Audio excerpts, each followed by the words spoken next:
Hi, everyone. I would like to welcome you to this healing and support session. First of all, I want to say I am so sorry for your loss. I know what you're going through because I had lived it myself. I had lost my pet, my brownie, 12 years ago, and I suffered. I struggled for many, many years. And I just did not know how to heal and searched everywhere on the internet, YouTube, Google to find a way out. And I couldn't. I was stuck in it. And I know many of you are here. You've been in this for months, even years, and you still feel that sense of loss, that emptiness, the hopelessness. So I just want to say that I feel you and I know what you're going through. So in this event, I'm going to take you guys through some processes to help you to release, to find a little bit of ease, right? Um, you're going to experience, we're going to calm the nervous system. So, first of all, we want to get you out of overwhelm. So, these processes are going to help to calm the nervous system. And when the nervous system is calmer, then you feel more at ease, right? It's not going to totally release your grief. There's deeper work that is needed in order for you to fully release it. Um, so I just want let's take a moment to honor your pets that have passed. So I want you to type in the chat box, um, the name of your pet and also where you're joining from, right? Just two words, the name of your pet and the city, state, or country where you're joining us from tonight. So we could feel the sense of community. And I want you guys to know that we're in this together, okay? All of us have one thing in common. We have lost a beloved pet that meant the world to us. So go ahead and share the names of your pets. Now, pets are very special. For me, well, I had adopted my brownie. I went to an adoption center here in New York. I'm here in New York, and I fell in love with Brownie. When I met him initially, I felt his love right away. There was an instant connection, and there's this tiny little boy, and I immediately made a decision to bring him home. So I went through the entire process with them, the adoption process. You guys could continue typing, okay, while I'm talking. Um, Went through the adoption process and I brought him home. And from that day, guys, I felt this sense of joy. I felt elated every day. I looked forward to waking up and to seeing him. And guys, this bunny was a special bunny, very like unique. And I know there are many things you could say about your pet that you have lost, right? They're unique. Their personality is unique. So with Brownie, he had this personality where he would pour his heart out to me. I've never seen a rabbit give kisses, and this bunny did. Right? Every morning I would wake up, he jumps out to the front of the cage and he would just give me like shower me with kisses, and that made my days. That healed me. I know many of you, your pets have healed you guys. Our pets healed our hearts, our traumas. They were grounding us, guys. Pets, their energies are very grounding. They make us feel safe. They make us feel loved. For me, I felt like my brownie loved me the way no human being did. Growing up as a child, I felt very, I didn't feel loved. And as as I started bonding with Brownie, I felt my heart was opening up, and I felt this love, and I felt happier, and I felt like this rabbit was healing me, my soul. How many of you felt that from your pet? They heal us. And now they're gone, and we wonder, how do we go on without this love? And that was me. So, Brownie, one morning I woke up, and Brownie, that was like about 3 months or so after bringing him home. I woke up and Brownie did not come to the front of the cage, and he was curled up in his litter box, and he did not move, and he was just looking at me. And I knew something was wrong, very wrong. And I decided to, I was searching on Google, vets, right? The closest vet, rabbit vets. And I found this one, and I took him in right away. He was kind of weak, and he wasn't eating. So that was why I got really concerned. And I took him to the vet. The vet did their tests. It was just physical. They checked him physically, and they said that, yeah, he's kicking fine. He has energy. So they sent me home, and they gave me some extra food for him to kind of give him some energy. I fed him, and I had to feed him with a syringe because he was so weak he couldn't eat by himself. So I fed him, and then the next morning I woke up. Guys, I didn't sleep that night. Woke up the next morning early, still the same, no improvement. I said, I'm not gonna waste time. I started making calls for referrals. Now I want a rabbit specialist, somebody who knows about rabbits, who has a lot of experience with rabbits. So I got a referral, all right, and I took him into this rabbit specialist, and they did some blood work on him, and they told me that he's highly anemic, which means he's losing blood. Somehow he's losing blood, right? And I was like, what does this mean? And they said that his blood count was extremely low, dangerously low. So they said the odds are they're not looking good. So I said, what are my options? Tell me my options. They said, either we wait, and if we wait, he's not going to make it, or we do a blood transfusion. They told me the cost, it was a big amount. I said, go ahead, do it. Do it. So I had to leave to pick my daughter up from school that day. I left the vet's office, and I picked my daughter up. On my way back to the vet's office, they called. They said Brownie did not make it through the transfusion. I was devastated.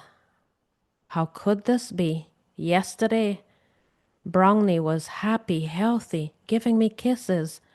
Today, Brownie is gone? The shock, guys, the shock. How many of you are dealing with shock right now? Your whole system is in shock. I froze. I felt this numbness. Like, is this real or is it a nightmare? And I'm tapping myself on the body. Is this real? Am I sleeping?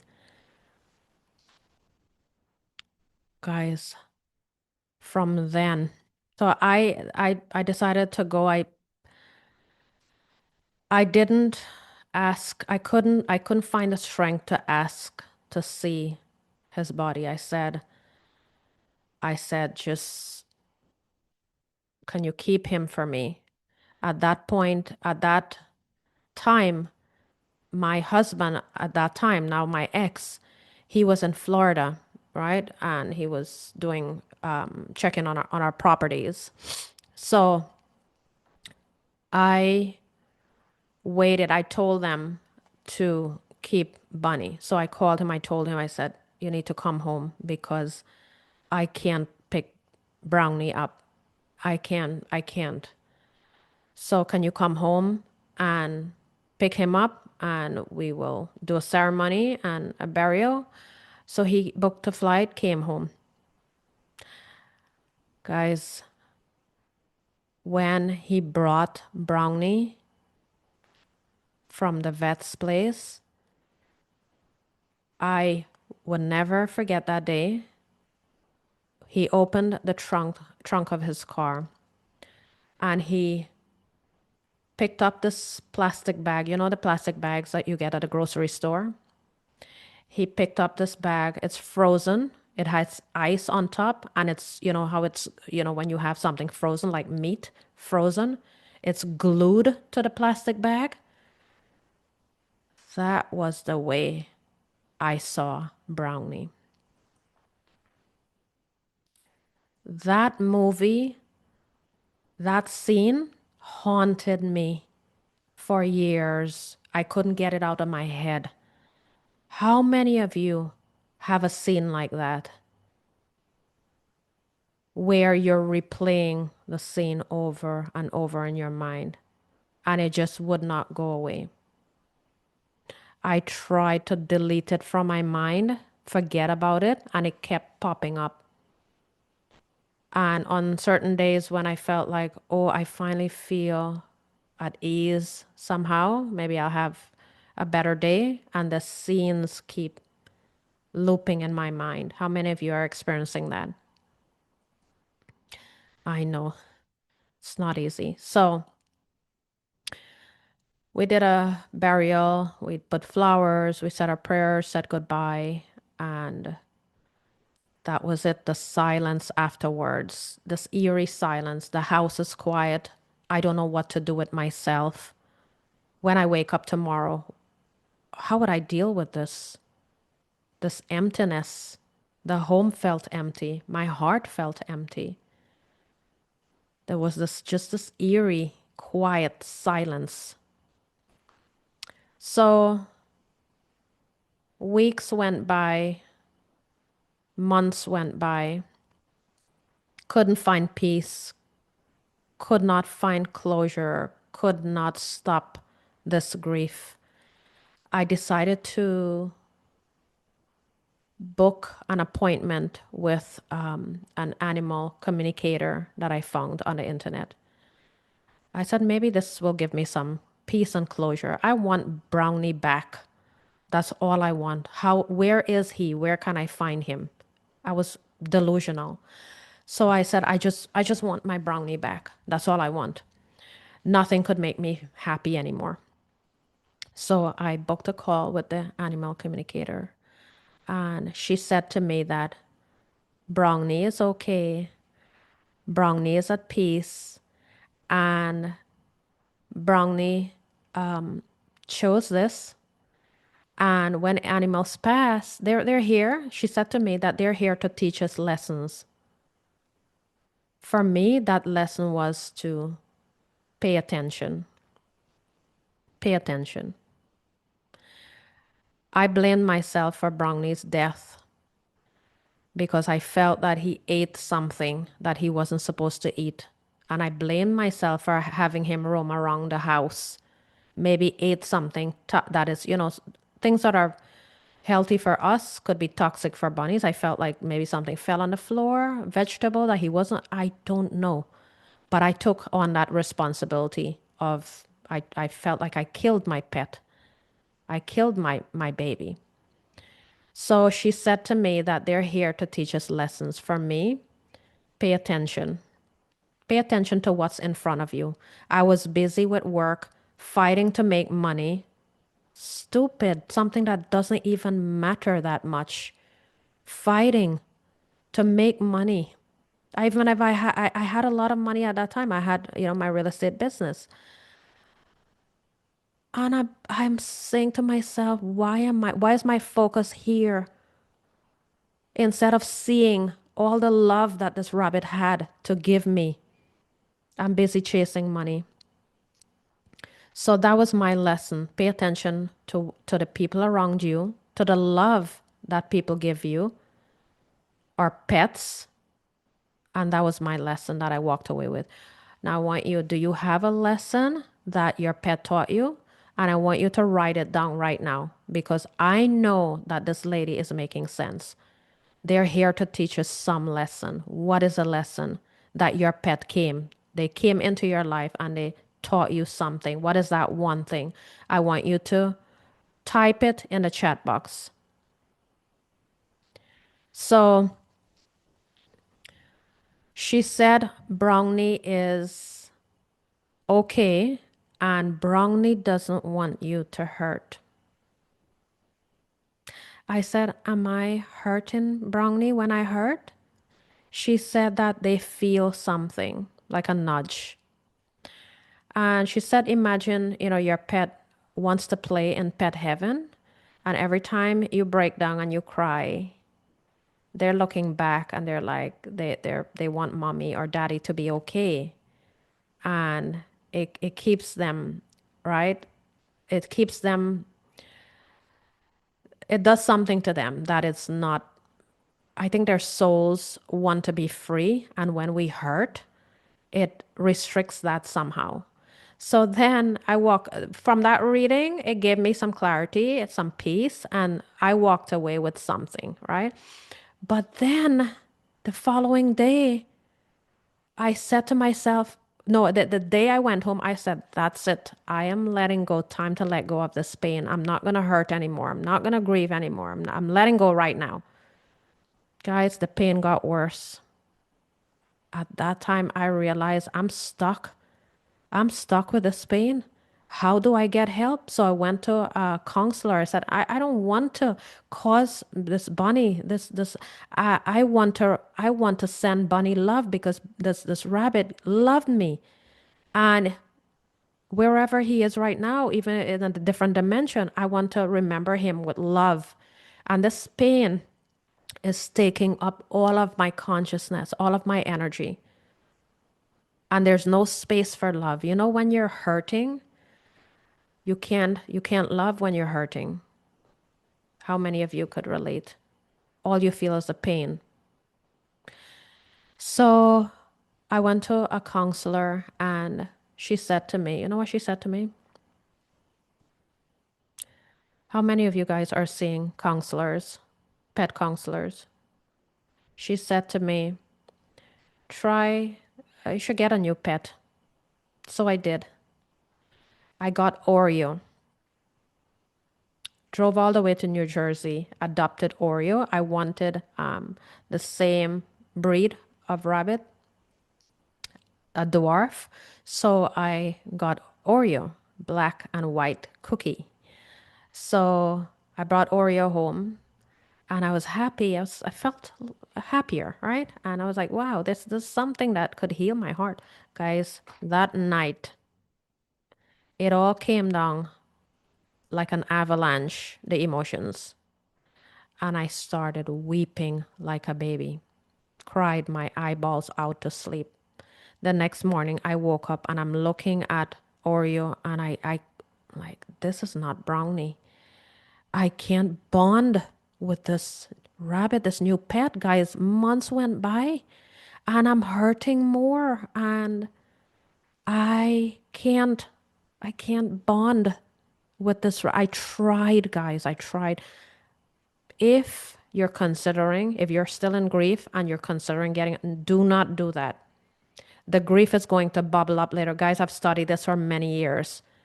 If you get a new pet, I've studied the energetics of this type of trauma. If you get a new rabbit, it's going to distract you. You're not going to be able to love that rabbit. It's going to create more pain for you. It's going to make you feel more helpless. And that rabbit is not it's not fair to them. because your energy is still wrapped up in grieving and hurting, in pain. So do not do that. It will cause you more trauma. It will delay your grief. Okay, I want you guys to write this down. Distraction delays grief. How many of you are keeping yourself busy? That, by keeping yourself busy, it's distracting you from processing these emotions. It's avoidance. And avoidance will, the grief will bubble up later on with a vengeance because you're pushing it down deeper and deeper into the cells. So I started my journey now after I spent money on therapy and it wasn't helping. Counseling, it wasn't helping. I tried everything out there. Nothing helped. So I started studying the energetics of trauma. What really happens to the body? What happens to the mind? What happens when we experience an emotional shock? And then I saw this. I had an interview with Ryan Brinkerhoff. He studies bloods at Dixie State University. And he said that when he looks at people's bloods, there's massive damage, cellular damage. Their bloods change. There's massive disruption to the cells after a loss. This is how traumatic it is. So I started studying this and I didn't know about healing blocks. Not talking about pillars to healing. I'm talking about resistance blocks, things that would prevent you from progressing. Okay? So, guys, how many of you know about emotional weight? I did not know about emotional weight. So, this was me. This was me months after Brownie died. And I wasn't eating, guys, but I blew up like a balloon. How many of you know what emotional weight is? Emotional weight is weight that you tack onto your body and it's stubborn and it's weight that your body manifests to protect your heart because it's like a blanket, right? Weight is mass and mass protects us.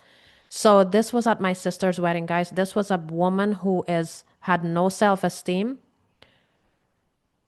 very overweight, very sad. This is a sad soul faking a smile here. I hated taking pictures. How many of you feel you have to put on a show? This is it, guys. This is what I didn't realize is the importance of removing these blocks, right? So grief is something that latches onto you unless the blocks are removed. And in the class that I'm going to first, I'm going to guide you guys through an exercise, a couple exercise actually, to get your nervous system to calm down. Okay. And then I'm going to have a little class after this release session. Want you guys to participate. If you want to remove these blocks, you guys need to be aware of blocks to healing that could keep you stuck, right? You could say to yourself, oh, maybe you're thinking, I have to hurt, I have to feel pain in in order to be connected. And if I heal, I'm going to betray my pet. That's not how I understand it now, guys.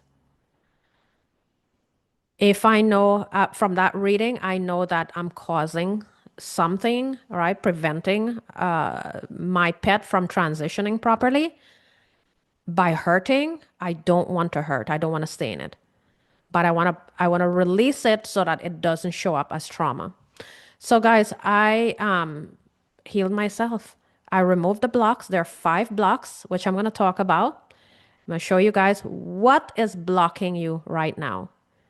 If you decide, I'm ready to heal, I'm ready to let go of this, what is going to block you?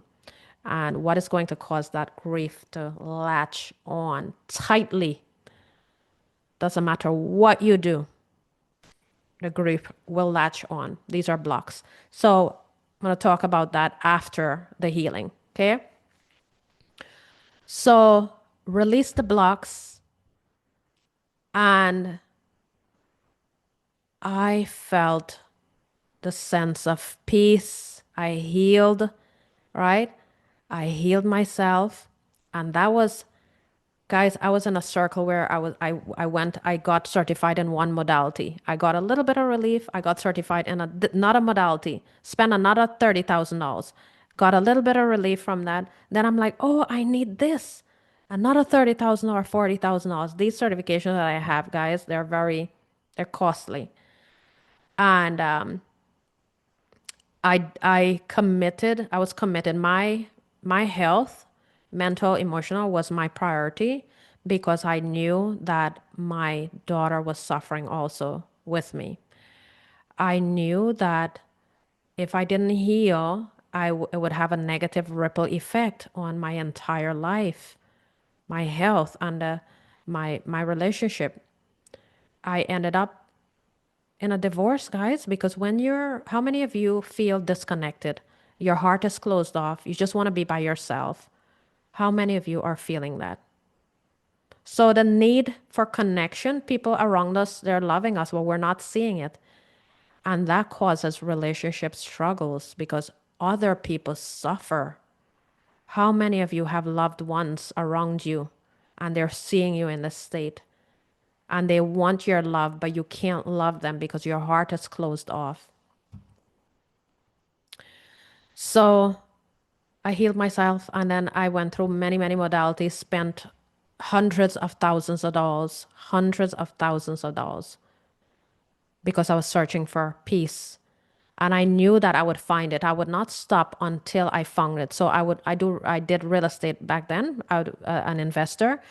So another thing I did, guys, is I worked hard and I was burying my pain in work. How many of you are guilty of that? You're working more. Maybe you're getting another job, or you're keeping busy. I filled up my schedule. I did business with Australians, right? Just because I wanted to work day and night. So I would work 14 hours a day because when it's our daytime here, it's nighttime for them. So that was my way of keeping busy, masking my pain.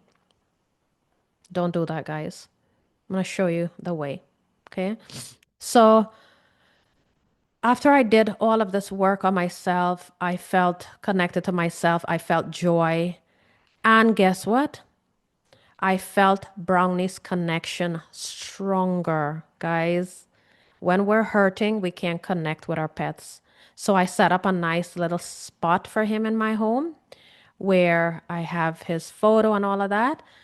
And I felt his presence, his love, and I continue loving him. And there's flow, and that connection is beautiful. And I said to myself, if I didn't do this healing, I would not be in this place today. I would be suffering, and I would not be able to connect with my brownie, and it would be so unfair to him. And I shared my story on TikTok, and a lady from Australia.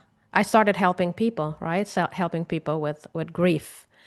And I started sharing my story and I started doing these retreats, in-person retreats. And a lady from Australia, she found my video. A video got millions of views. And there are people who, you ever heard that after a loss, people can, somebody would say, I don't know who I am anymore. I can't connect to who I was before. I'm a different person and I would never be the same again. That's because of the cellular damage and all the blocks to healing, right? The blocks that prevent you from healing and being connected to who you were before your loss. So It changes people permanently if the blocks are not removed.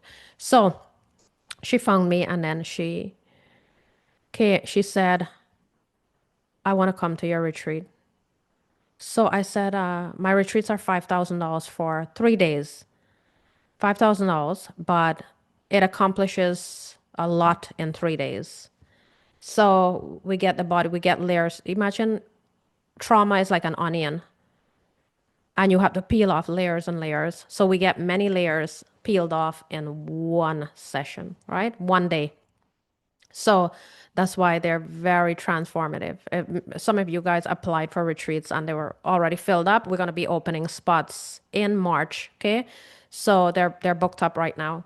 But I did a few pop-up retreats and I know many of you guys are waiting for this, but I again will be opening up in March for those of you who are waiting. So she came and I said, I'm wondering why would somebody from Australia spend that much? They have to spend $5,000 for my retreat. They have to spend money on transportation, like the flight, hotels before the retreat, and food and other costs, a time away from work. And she said to me, I spent 18, no, I forgot how many thousands of dollars. I forgot what was the amount. Thousands of dollars in therapy just to just to realize that I feel more hopeless. After spending that money, I feel like I'm broken. And what you're saying makes sense. And I know that I have these blocks. I want you to help me. That day changed me. It ignited something in me, a fire in me that I cannot turn off. So, you guys, you're beautiful souls. You're beautiful souls. You have beautiful hearts. And I want to help you. I've dedicated the rest of my life. People who have lost pets, they're neglected, they're treated harshly. They're lonely. They feel alone in their journey. You can't even apply for a day off when you have lost a pet. So we suffer in silence. And I started helping people. And my audience is growing. I have a beautiful page now. And forming a community of people that are grieving their pets. I want to help you guys. So let me take you guys through this process. I want you guys to get a pen and notebook, and you're going to write. Now listen guys, many of you guys are struggling with you feel guilty, like you didn't do enough. This is going to help you. It's not deep healing, but I want you to do this. This exercise you could do by yourself to shift your perspective a little. So get a notebook out. Let me share my screen here. And I want you to write all the things that you're blaming yourself for. For me, it would look like this. So write it down. For me, Brownie. When I think about Brownie, I failed you, right? I failed you. I didn't see you were sick. You're struggling. I, guys, this is how I'm going to say this. This is what I felt. I killed you. I felt like I killed my rabbit. I killed you. I didn't choose the right vet. I wasted time. I didn't protect you. I am a bad pet mom, right? Write it out. Write all all that. I'm going to give you guys a few minutes and I want you guys to write it all the negative things that you're thinking about right now. How did you fail them? How did you fail them? Oh, I didn't share my screen. Okay, hold on one second. Okay, sorry guys. So I failed you. I didn't see you were struggling. I killed you. I didn't choose the right vet initially. I wasted time. I didn't protect you. I am a bad pet mom. It's all my fault. Okay, so I want you guys to let me stop sharing here. You're gonna take a few minutes. Let me take off my video. Take a few minutes, and I want you to write it out. Everything that you're blaming yourself for, everything that you regret. Go ahead.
All right, guys. So you could continue this tonight, but now I want you to let me share screen here.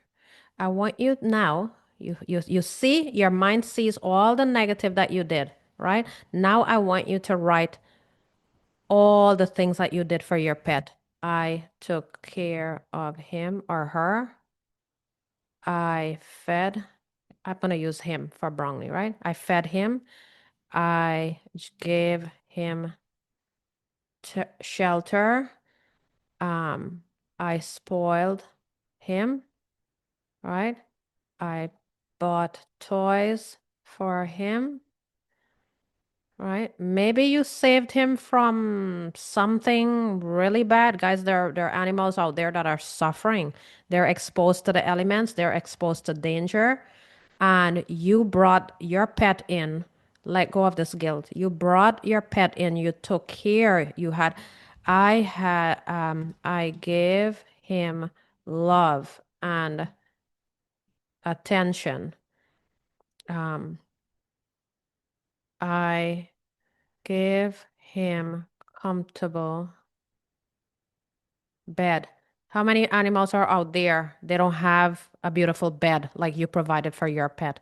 How many animals are out there? They're sleeping in the rain, in the cold temperatures or in the heat. You protected, right? You protected your pet. I protected them. I want you to write it down. I protected him.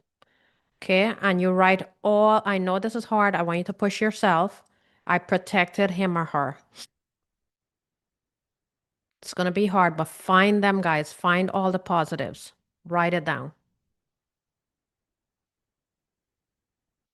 I spent time with him.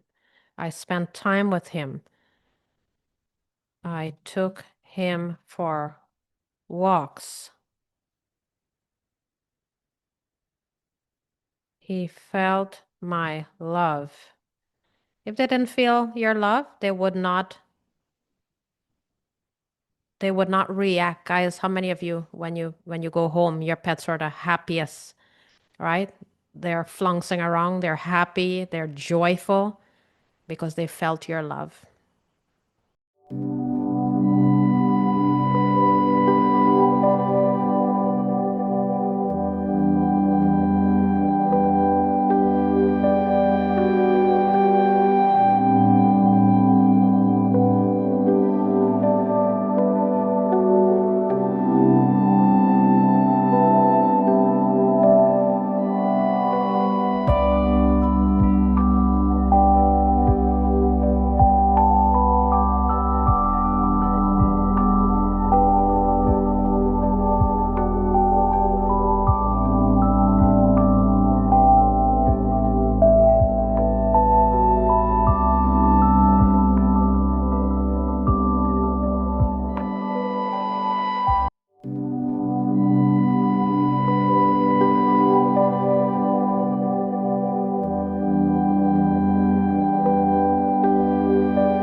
All right, guys. So that is going to create a little bit of a shift in your mind, and it's going to help you see things differently, right? So that you're not ruminating so much.